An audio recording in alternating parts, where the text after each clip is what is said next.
Hari ini saya akan berkongsi topik yang sangat penting kalau anda ingin menjadi seorang keusahawanan. Yang topik pertama adalah maklumat kehidupan dan kewangan. Sebenarnya topik ini saya telah berkongsi 2 tahun yang lepas di WIM, right? Bagaimana seorang anak kampung menjadi pelabur global. Sebenarnya dalam perkongsian ini bukannya sebab nak menunjukkan apa-apa, tapi cuma ingin memberi sedikit inspiration, rangsangan kepada pendengar-pendengar supaya mereka juga fikir mereka boleh, right? Sebenarnya ada beberapa soalan yang saya ingin tanya anda. Yang pertama adalah apa yang anda ingin dalam hidup? Sesuatu yang boleh diukur. Contohnya, saya nak jadi usahawan dan menguntung dalam masa setahun banyak wang. Itu tidak dapat diukurkan. Tetapi kalau kita rasa kita nak untung dalam setahun RM100,000, sesuatu yang boleh diukur. Ataupun nak pergi melancong, jangan kata melancong satu dunia, tapi bagi tahulah nak melancong 10 buah negara dalam setiap tahun. Sesuatu yang boleh diukir, diukur, dan sesuatu yang akan memberi dorongan yang kuat kepada anda walaupun apa-apa cabaran yang anda akan menghadapi. Itu adalah soalan kedua. Adakah anda bersedia untuk berkorban bagi mencapai apa yang sebenarnya anda ingin mencapai? Right? Dan paling penting, dalam perkongsian siri ini sebenarnya hanya nak berkongsi pengalaman sahaja, bukan sebagai apa-apa nasihat kerjaya, kerana anda sendiri bertanggungjawab untuk masa depan anda sendiri. Right? Dan saya sebenarnya tadi dah berkongsi adalah daripada kampung yang kecil di Selangor. Mungkin anda tidak pernah dengar Batu Arang.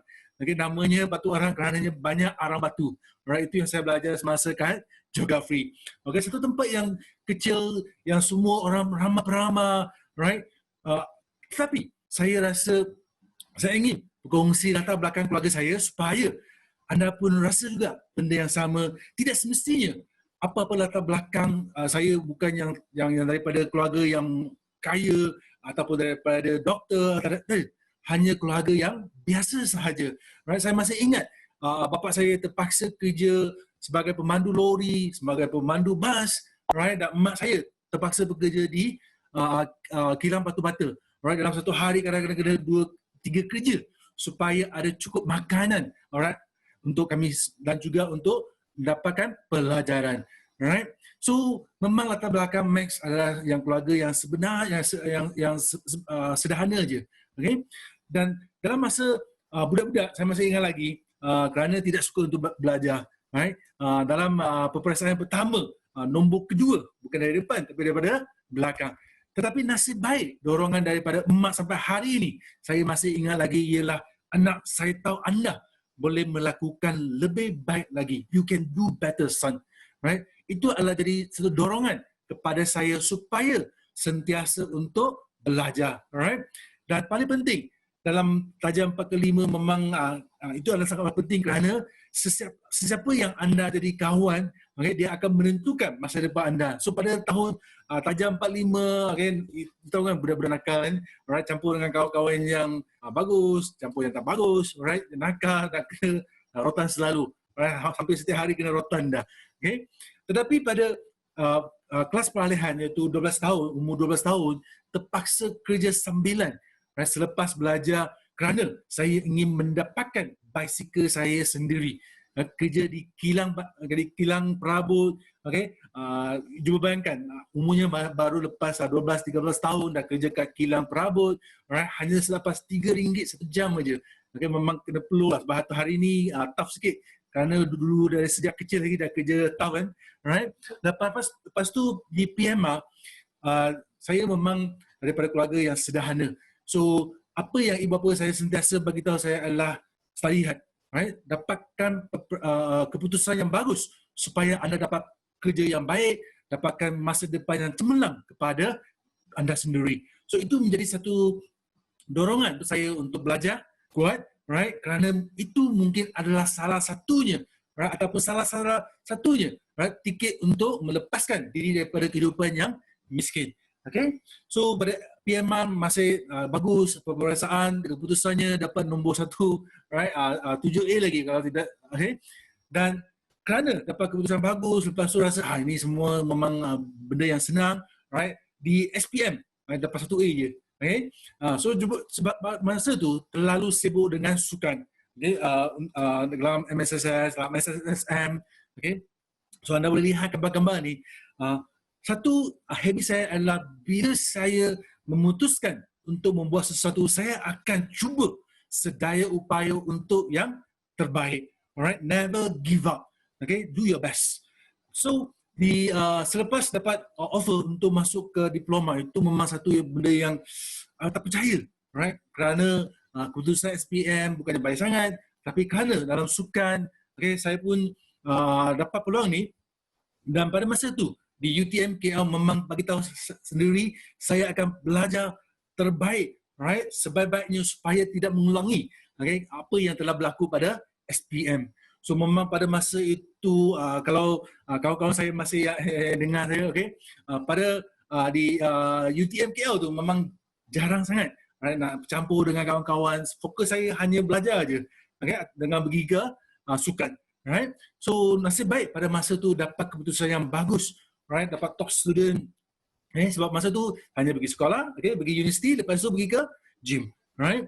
Dan apa yang interesting, pada waktu tu diploma dapat, okay, peluang untuk buat praktikal, tapi pada waktu tu dah dapat lebih kurang bukan gaji allowance, okay, lebih kurang RM5,000.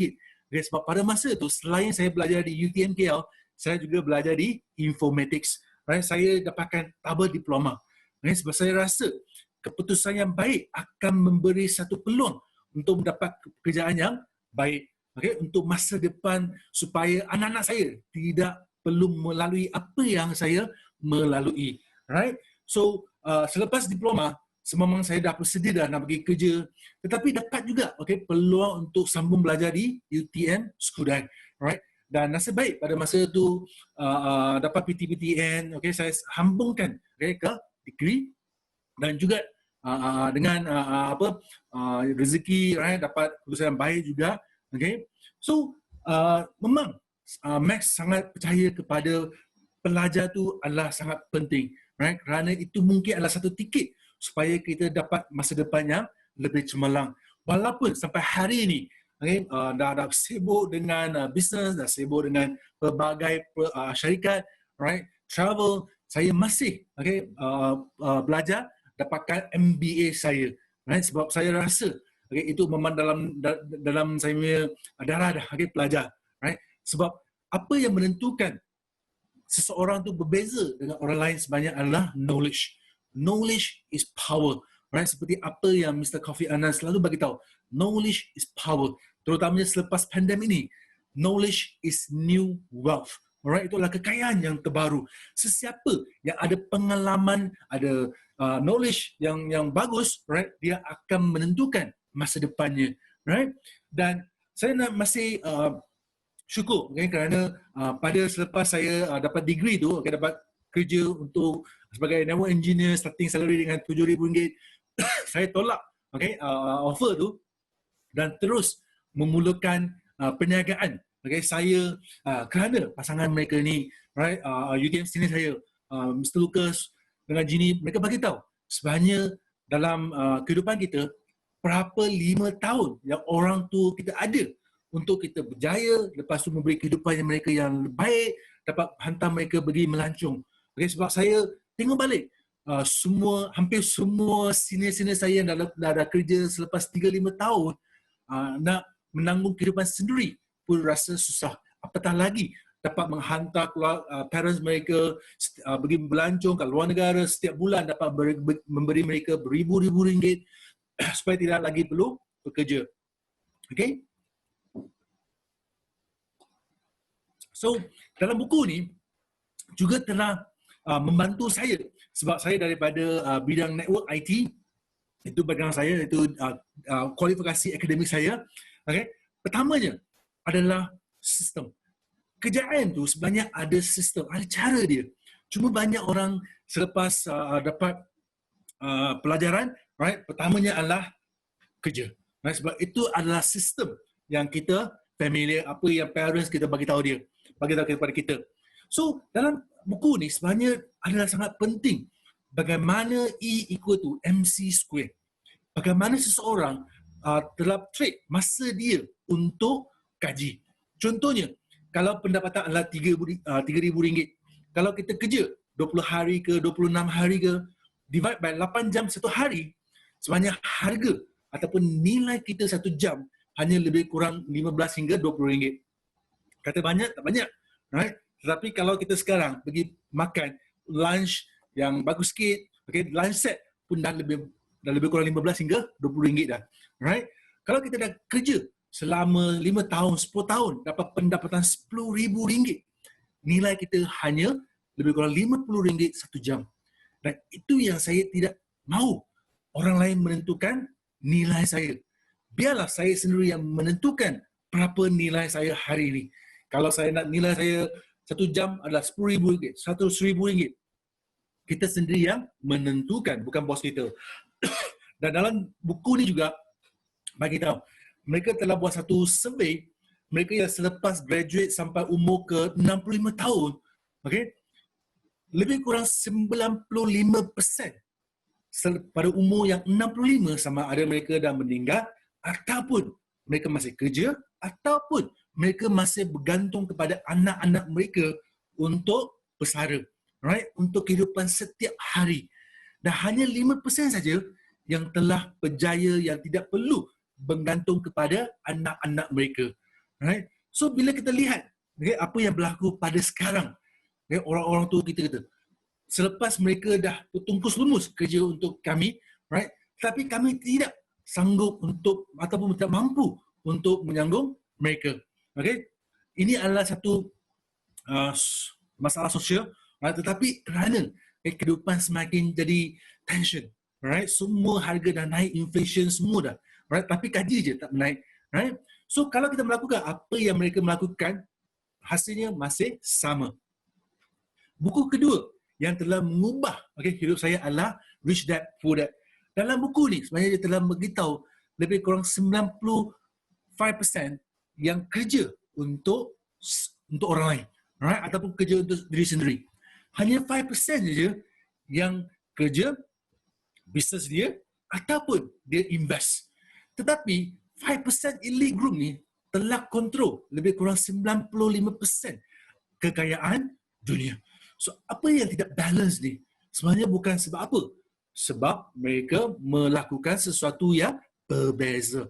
So itu yang sangat penting. Kalau hari ni kita nak keputusan yang berbeza, kita harus melakukan sesuatu yang berbeza, right? So apa yang membantu saya adalah dalam quote ni, successful people do what they have to do, what they need to do.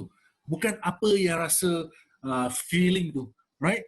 Itu yang membezakan orang berjaya dengan orang biasa. Sebab saya tidak juga suka menjual. Tapi saya tahu kalau saya nak ubah hidup, saya harus, okay, memiliki skill bagaimana untuk menjual. Sama ada untuk menjual produk ke, untuk menjual vision ke, apa-apa. Kita harus ada skill yang itu. So, selepas saya menolak rezeki untuk kerja, saya bagi tahu kepada ibu bapa saya, bagi saya setahun, terutamanya kalau anda adalah yang fresh graduate ataupun nak graduate, okay, bagi tahu kepada family anda, kalau anda jenis yang nak challenge, right, bagi tahu kepada parents, give me 1 year, right, I'm going to prove that what I'm going to do, I'm going to change my entire future, right. So pada masa tu, ibu bapa saya memang, cuba bayangkan, for flat student, right, dapat gaji RM7,000, tapi tolak dan buat bisnes daripada zero, right. Tapi dalam masa setahun, saya telah dapat pendapatan apa yang pada usia saya tidak mungkin dapat, right. So itu memang satu rezeki, okay. Orang kata syukurlah, ha. So pada masa tu saya juga telah melabur, okay, dalam perniagaan trading, okay, dalam oil and gas. So apa yang experience sekarang, nasib baik pada masa tu. Ini memang sangat penting, kita kena think ahead, right. Kalau you nak buat sesuatu berbeza, you get to be game changer, right. So apabila saya melabur dalam perniagaan trading ni, untung juga ada, tetapi rugi lagi banyak lagi, right. Dalam masa 3 tahun telah kehilangan semua apa yang saya dapat, kumpulkan harta, malah hutang kredit kad RM500,000. Cuba bayangkan, ada lebih kurang 7-8 kredit kad daripada bank yang berbeza. Okay, setiap hari bank kau bila nak bayar yang terminimum tu, okay, setiap bulan, kadang-kadang ada duit RM5, RM10 dalam poket pun terpaksa pump petrol sebab nak pergi buat appointment, nak meeting, okay, untuk bisnes. Tetapi saya syukur juga sebab apa yang berlaku pada masa tu adalah bila saya masih muda, okay, saya masih ada kekuatan untuk stand up and fight again. Alright? So kadang-kadang kalau orang muda, jangan rasa takut untuk cuba, right? Sebab kita masih muda lagi, itulah adalah golden time, right? Untuk test, untuk cuba apa yang terbaik untuk diri kita. Okay? So selepas kejatuhan tu, okay, saya memang tengah cari apa cara ataupun apa perniagaan perusahaan yang tidak perlu modal, okay? Cuma bergantung kepada masa saya ataupun skill saya yang saya ada, okay? Dan saya terperanjat. Okay, dalam semua buku yang saya belajar tu, ada sesuatu yang semua orang yang berjaya, sama ada mereka businessman ke ataupun mereka jutawan, iaitu property. Sama ada mereka melabur dalam property ataupun mereka buat bisnes property. Okay? So saya pun terus menjuram dalam perniagaan property, pergi jual property, right? Setiap hari jumpa ramai orang untuk promote property investment. Okay? So bila kita buat sales tu, itu apa yang berbeza adalah bagaimana kita menjual produk, okay, bukan kerana harga, tetapi nilai apa yang customer yang dapat. So itu yang last 2 years dapat award ni daripada International Finance Magazine, right? The best real estate. Okay, satu pengiktirafan, okay, untuk anak kampung, okay, bagaimana untuk jadi pelabur junior. Sebab saya juga percaya, okay, ini adalah sangat penting adalah kalau kita bekerja keras untuk wang hanya satu peralatan, satu tool saja. So, kalau kita kerja bertungkus lumus untuk tools, saya rasa tidak berbaloi. Tetapi kalau kita menjadikan peralatan tu, tools tu, untuk bekerja keras untuk kita, itu adalah smart move. Right? So, dalam perjalanan ni, bukan sahaja ilmu yang kita belajar tu, bagaimana kita mencorakkan untuk menjadi satu sistem. Okay, macam tadi perkongsian Max di awal, orang yang berjaya mesti ada sistem. Okay, mesti ada satu sistem. Daripada zero until somebody, dia mesti ada satu sistem. So kita pun duplicate, okay, property investment, dan nasib baik, alright, Tanya juga, okay, dapat pengiktirafan ni walaupun tidak dapat award, tapi dapat nominate untuk Thomas Edison Award. Okay, itu dah jadi satu pengiktirafan yang sangat-sangat bagus dah. Alright, dan paling penting juga, selain kita menjadi seorang usahawan, malaman kita bukan hanya untuk mencari wang yang lebih banyak. Okay? Sampai bila kita nak cari wang satu dunia, kan? So, kita harus juga untuk membuat amal yang baik. Terutamanya, saya percaya adalah the more you give, the more you receive. So, kita hanya servant untuk masa yang singkat dalam dunia ini. So, apa yang kita buat ni selalulah, okay, tepuk dada, tanya diri, right? Adakah kita telah membuat sesuatu yang anak kita ataupun parents kita rasa bangga dengan pencapaian kita, bukan sahaja dari segi kewangan, tapi dari juga kerja-kerja amal yang kita memberi satu kehidupan lebih baik kepada orang-orang yang mungkin kita tidak kenal langsung. Contohnya pada pandemik ni, okay, kita pun membantu, okay, tanpa mengira sesiapa, okay, lebih kurang 500 buah keluarga. Right? So itu yang sangat penting apabila orang kata, oh, dalam perjalanan keusahawan ni semuanya adalah terbaik. Okay? Nothing is perfect. Sebenarnya bila kita bayangkan dalam perjalanan ni banyak orang yang tidak percaya, okay, sama ada kita boleh percaya atau tidak. Tetapi bila kita percaya, mereka hanya nampak ke atas je. Mereka terlupa apa yang kita telah berkorban untuk mencapai apa yang kita mencapai hari ini. So, yang paling penting adalah untuk definisi kejayaan ini, bukan berapa zero dalam bank kita, tetapi berapa banyak, okay, nyawa ataupun kawan-kawan life yang kita telah membantu mereka. Mungkin daripada mereka yang tidak percaya pada diri mereka, tapi kita bagi mereka satu peluang untuk memperbaiki diri mereka. So caranya sangat senang aja, copy and paste, right? Dapatkan role model yang berjaya, yang anda rasa ini adalah apa yang anda nak mencapai. Okay? Tidak ada orang yang sama, tetapi pilihlah seseorang yang anda respect, right? Yang anda rasa ini adalah role model saya yang saya nak mencapai, dan selepas mencapai, cari lagi seorang lagi yang lebih baik untuk mencapai satu demi satu. At every stage of life, right? Make sure you grow, alright? So apabila kita buat ni, sebenarnya apa yang menjadi satu pegangan pada Max adalah your altitude. Okay, your attitude is your altitude. Alright, 99% decide by attitude. Sama ada kita kerja kuat ataupun kita humble, semua ni adalah attitude. Right, so stay humble, right, and stay hungry as well. Dan dalam perjalanan ni, sebagai seorang dalam perjalanan ni, sebenarnya kita rasa, okay, apa yang membezakan orang yang berjaya dengan orang yang biasa adalah orang yang berjaya, dia juga ada mengalami banyak banyak challenge, okay, banyak wall, right, tetapi dia persistence, okay, never give up. Contohnya Thomas Edison, dia dah buktikan 10,000 cara dia yang bukan gagal, tetapi setiap kali gagal adalah satu dorongan dia, right, untuk membantu, untuk menciptakan apa yang kita panggil hari ini light bulb, right. So ini juga satu pegangan yang penting pada Max, ialah do what you love what you do every single day, right. Kalau kita sendiri tidak percaya kepada kita tidak suka apa yang kita buat hari ini, bagaimana kita nak percaya, right? Bagaimana kita nak berjaya dalam hidup?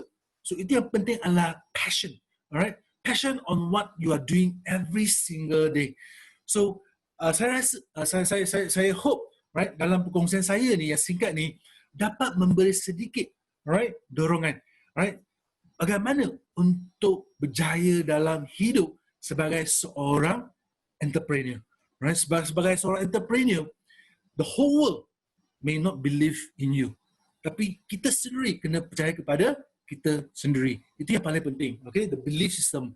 Dan kalau anda rasa, okay, selepas dengar perkongsian ni, anda nak tahu bagaimana memulakan perniagaan sebagai seorang keusahawanan dengan modal yang singkat, okay, stay tune untuk perkongsian yang kedua. Right? I'll see you then. Thank you.